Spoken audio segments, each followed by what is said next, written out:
Hoy yo quise hablar o quiero hablar de un flagelo que azota al mundo y a nuestro país, el hambre.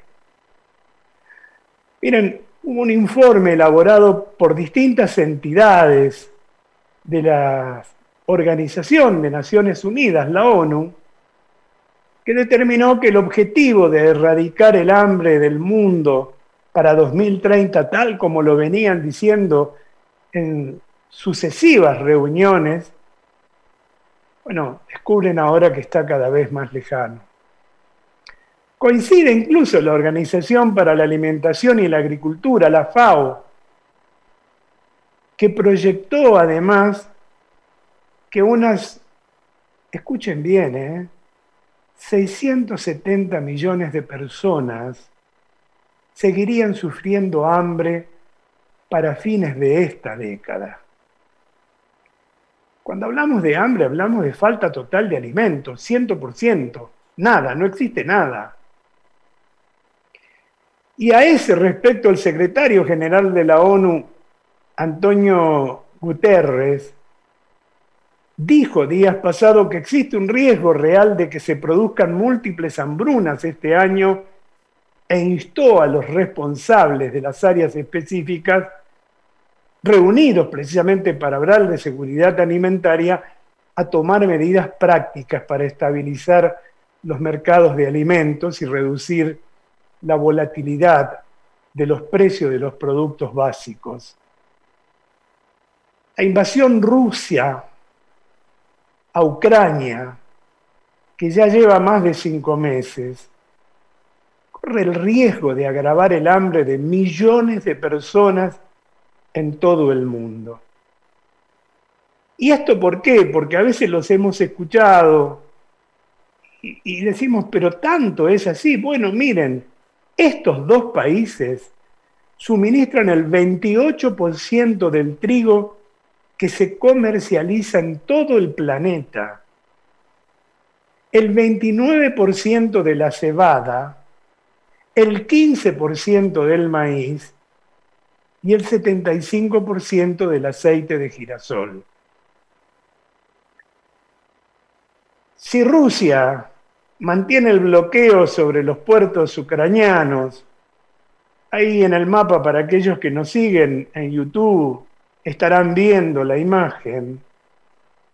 Digo, si sigue manteniendo el bloqueo sobre los puertos ucranianos, va a haber hambrunas, más migraciones y desestabilización en los países. El número de personas que enfrentan a una grave inseguridad alimentaria se duplicó alarmantemente en los años.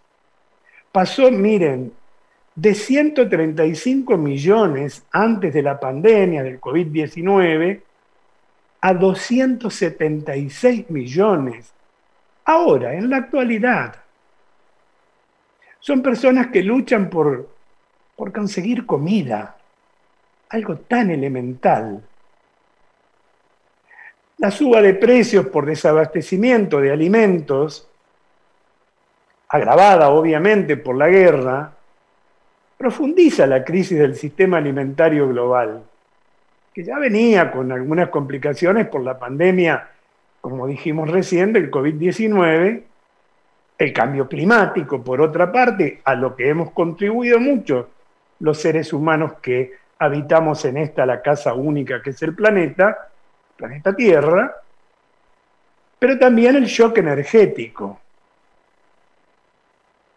Miren, la reciente firma de acuerdos, esos acuerdos espejo que se suelen hacer por separado, con mediación de Turquía y las Naciones Unidas, hemos dado cuenta de esto en algún programa anterior, ese acuerdo espejo entre Rusia y Ucrania había encendido un faro de esperanza al allanar la posibilidad de exportación de cereales ucranianos y también de fertilizantes rusos. Claro, al día siguiente Rusia bombardeó uno de los puertos diciendo que ahí se estaban haciendo otras cosas y no trasladando alimentos, cosa que no pudo probar.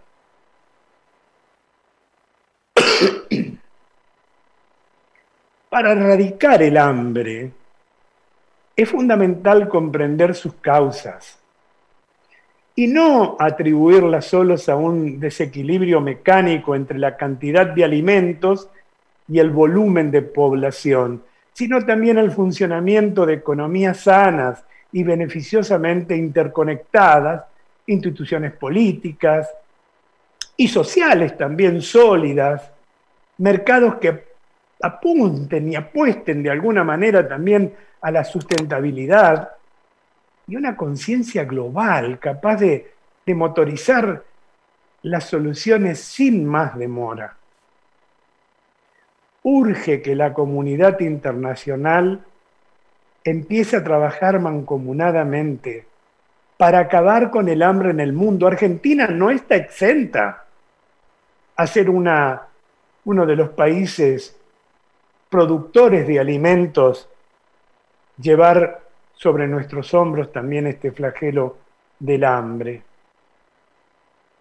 No hablamos ya de un temor infundado, sino de una expectativa dramáticamente real que plantea una opción éticamente ineludible. Y en ese aspecto, nuestro país podría ser un invalorable aporte si se aplicaran políticas de incentivación de la producción, reduciendo los aranceles que solo sirven para solventar el tremendo déficit fiscal, no sirven para otra cosa, no promueven la mayor producción, a pesar de lo cual los productores agropecuarios, tan vilipendiados por el Estado Nacional, este Estado Nacional,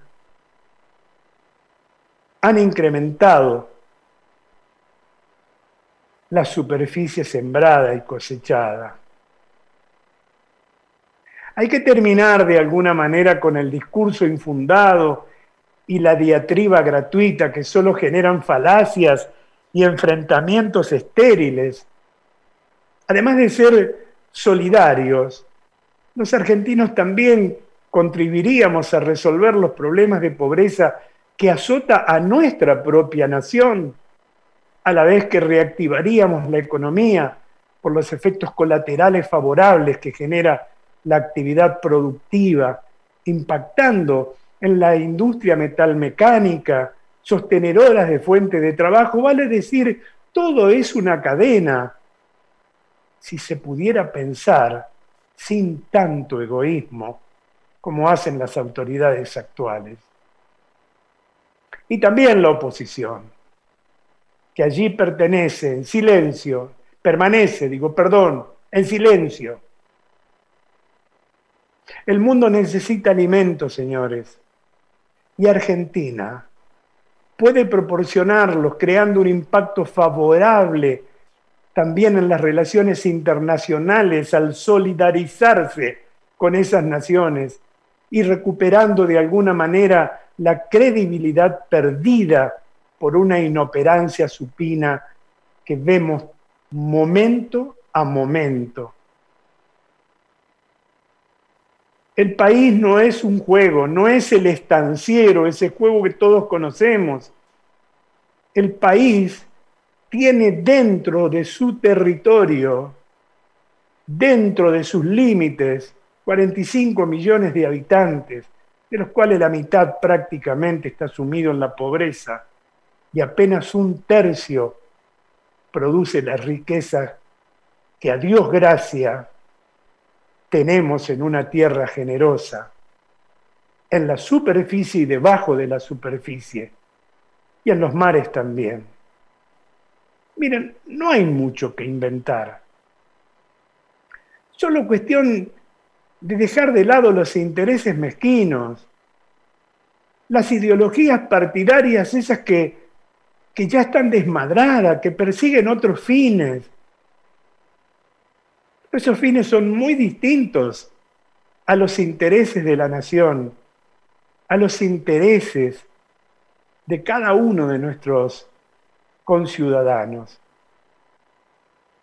Amigos, juntos podemos crear la conciencia necesaria en nuestra dirigencia. Debemos exigir que rápidamente se cambie el rumbo y que seamos serios alguna vez en la vida. Y si no, que Dios y la patria se los demande.